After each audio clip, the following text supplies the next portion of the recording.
मित्रों नमस्कार, मैं डॉक्टर अशोक शास्त्री आज आपके सामने मूलांक 7 से जुड़े हुए तथ्यों को स्पष्ट रूप से अनुभव तथा ज्ञान के आधार पर प्रस्तुत करने जा रहा हूँ। मूलांक 7 जिसका स्वामी है चंद्रमा। चंद्रमा जल तत्व का स्वामी है तथा मन का स्वामी होने के कारण जिन जातकों का मूलांक 7 होता है या जिनका जन्म 15, 7 और 25 तारीख को हुआ है, उन लोगों का जो मूलांक होगा वो 7 होगा। 2, 3, 4 और 5 मूलांक उन जातकों के लिए शुभ हैं जिन जातकों से वो अपने पारिवारिक संबंध, मित्रता, व्यापारिक संबंध आदि रखना चाहते हैं, उनके लिए अच्छे रहेंगे। और 1 और 6, 9 मूलांक जिनका होगा उनसे अति मित्रता या प्रेम भाव रहेगा, अच्छे संबंध रहेंगे। और 8 मूलांक 7 वाले के लिए शत्रु मूलांक के रूप में कार्य करेगा। जिन जातकों का मूलांक 7 है उनका जीवन खोजप्रद होता है। वे विभिन्न प्रकार के नए नए अनुभवों को खोजते रहते हैं। अपने मन में जो विचार है उन विचारों को विभिन्न प्रकार की कलाओं में लगाते रहते हैं और नए नए लोगों से मिलना, भ्रमणशील होना तथा मिलकर के और नए नए अनुसंधान करना उनकी प्रकृति बन जाती है। कल्पना शक्ति ज़बरदस्त होती है जिसके कारण नए विचार बन करके और क्रियान्वित करने के लिए भी प्रेरित होते हैं। 7 मूलांक वाला जो जातक होता है बड़ा ही महत्वाकांक्षी उच्चाभिलाषी होता है तथा जीवन में अपनी सफलताएं भी अर्जित कर लेता है। जिन जातकों का लक्ष्य बड़ी मंजिल हासिल करना है तथा उनको अपनी उच्चता को धारण करना है तो उनको तथाकथित समाज के सभी वर्गों से अलग हटकर वो अपना स्थान बना लेते हैं।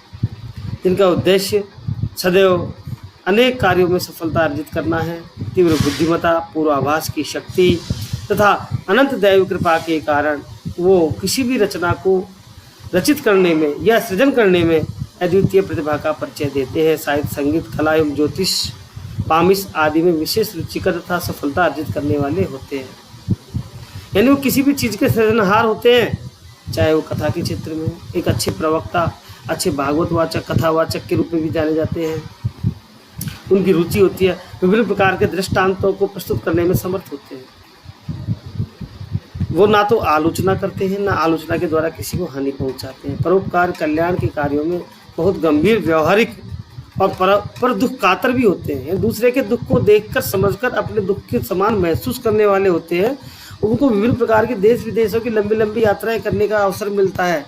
जो समुद्री यात्राएं भी होती हैं उनसे उनका विशेष लगाव होता है और वहाँ वो सफलताएं अर्जित करके देश विदेश में अपना नाम रोशन करते हैं।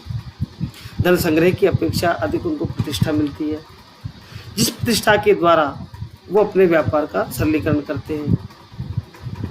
स्वतंत्रता का न किसी का हनन करते हैं, न अपनी स्वतंत्रता का हनन होने देते हैं। किसी प्रकार का उनको बंधन स्वीकार नहीं है। स्वतंत्र चेता, स्वतंत्र वक्ता, स्वतंत्र व्यक्ति के रूप में वो जाने जाते हैं। आपकी जो रुचियाँ हैं उस देश काल परिस्थितियों के अनुसार परिवर्तित होती रहती हैं, बदलती रहती हैं, जिनके कारण समाज में दाम्पत्य जीवन है वो विशेष सफलता अर्जित नहीं कर पाता है। यानी किन्हीं कारणों के कारण दाम्पत्य जीवन में 6वां 8वां चलता रहता है और आप एक चुगलखोरी, धोखाधड़ी, बेईमानी, इन सब चीज़ों से आपको गुजरना पड़ेगा। ये घटनाएं आपके साथ घटित होंगी, अतः आपको उस समय में विशेष ध्यान रखना चाहिए। अब फरेब लोगों से हम बचें। आपको थोड़ी सी भी परेशानी पर बौखलाने की आवश्यकता नहीं है क्योंकि आपका स्वभाव है चंचल। अब मित्र परिवारजनों से विरोध का भी सामना करना पड़ सकता है, चुनौतियाँ गंभीर भी आ सकती हैं, लेकिन उनका मुकाबला करके आप शारीरिक, मानसिक और बुद्धि बल के द्वारा आप समग्र समस्याओं पर विजय अर्जित कर लेंगे।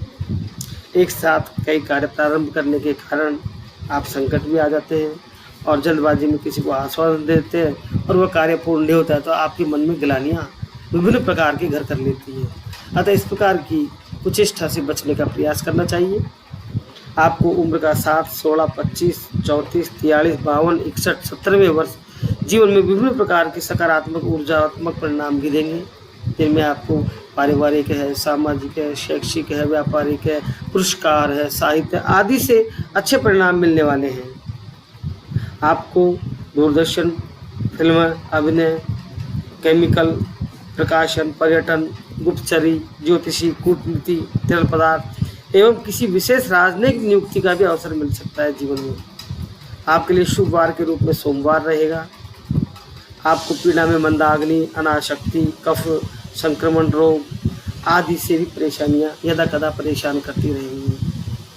आपको 7 प्रकार के अनाजों का दान करना चाहिए, सफ़ेद वस्त्रों का दान करना चाहिए, चावल चांदी आदि का दान करना चाहिए और पीपल के 7 वृक्ष लगाकर 7 वर्ष तक उनकी पितरों के रूप में पूजा करने से आपको स्वतः ही अपने पितरों के दर्शन होंगे। यदि आप प्रयास करते हैं तो यह बहुत ही सकारात्मक ऊर्जा प्रदान करने वाला तथ्य है। अतः इस प्रकार जो व्यक्ति जो 7 मूलांक से प्रभावित होता है उन जातकों का मन सदैव अस्थिर रहता है। इस स्थिरता के लिए उनको नित्य सूर्य स्नान करना चाहिए और ओम गृणी सूर्याय नमः इस मंत्र का जाप करते हुए सूर्य स्नान करें और अपने पितरों के चरण स्पर्श करें या उनको प्रणाम करके और कोई भी कार्य शुभारंभ करें, वह कार्य संपन्न होगा। और आपको मोती रत्न धारण करना चाहिए तथा एक आपको गोमेदक भी धारण करना चाहिएगा। मध्यमा अंगुली में मोती कनिष्ठिका में सोमवार को धारण करना चाहिए। इस प्रकार जीवन में विभिन्न प्रकार की सफलताएं अर्जित करते हैं। नमस्कार।